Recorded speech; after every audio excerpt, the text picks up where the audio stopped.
আজকে আমার মেয়েরা বলতেছে, আম্মু আমাদেরকে একটু স্পাইসি চিকেন ফ্রাই করে দাও। সেজন্য আজকে আমি একটা স্পাইসি চিকেন ফ্রাই রেসিপি তৈরি করছি, আর এটাই আমি আপনাদের মাঝে শেয়ার করব। সো হ্যালো এভরিওয়ান, আসসালামু আলাইকুম। সবাই কেমন আছেন? আলহামদুলিল্লাহ, আমরাও ভালো আছি। এই তো আমি চিকেনটা কেটে পরিষ্কার করে আমি 4টা লেগ পিস নিয়েছি, আর এখানে দিচ্ছি মশলাপাতি। সয়া সস দিচ্ছি, এগুলো হচ্ছে এখানে হলুদ, মরিচ, আর দিচ্ছি টক দই, জিরা, ব্ল্যাক পেপার, হোয়াইট পেপার, আর দিয়েছি আদা রসুন বাটা, আর পরিমাণ মতো লবণ দিয়েছি। এখন খুব ভালো করে মেখে নিচ্ছি। যত সুন্দর করে মাখানো যাবে মশলাটা ততটাই ভিতরে ঢুকবে আর খেতেও ভালো লাগবে। খুব ভালোভাবে মেখে নিয়েছি। এখন আমি রেস্টে রেখে দিব 30 মিনিট। আমি একটা সসপ্যানের ভিতরে মাখানো চিকেনের লেগ পিসগুলো দিয়ে দিচ্ছি, দিয়ে ঢাকনাটা দিয়ে 30 মিনিট অপেক্ষা করব। 30 মিনিট পর তারপর তেলে ছেড়ে ভেজে নিব। দিয়ে দিলাম ঢাকনা।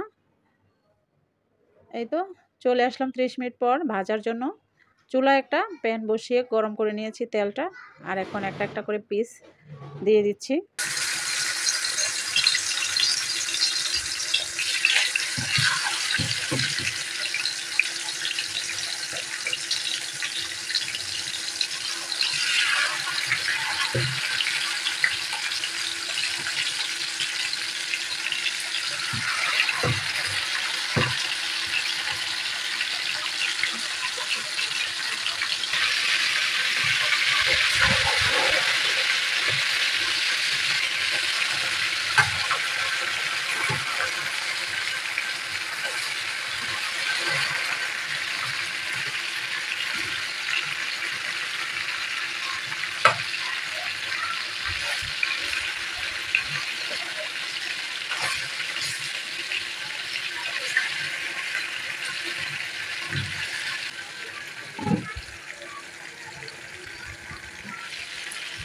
মশলা মাখানো এই স্পাইসি চিকেনটা কিন্তু কিছুক্ষণ আমি সিদ্ধ করে নিয়েছি, ভিতরে যাতে কাঁচা না থাকে। ঢাকনাটা দিয়ে অল্প কিছুক্ষণ সিদ্ধ করে নিয়েছি। এখন উল্টে পাল্টে মচমচে করে ভেজে নিব।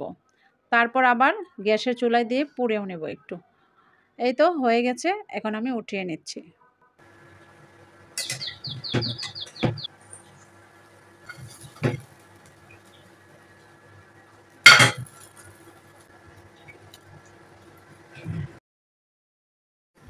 খুব সুন্দর করে মচমচে করে ভেজে নিয়েছি। এখন আমি গ্যাসের চুলায় দিয়ে পুড়ে নিচ্ছি।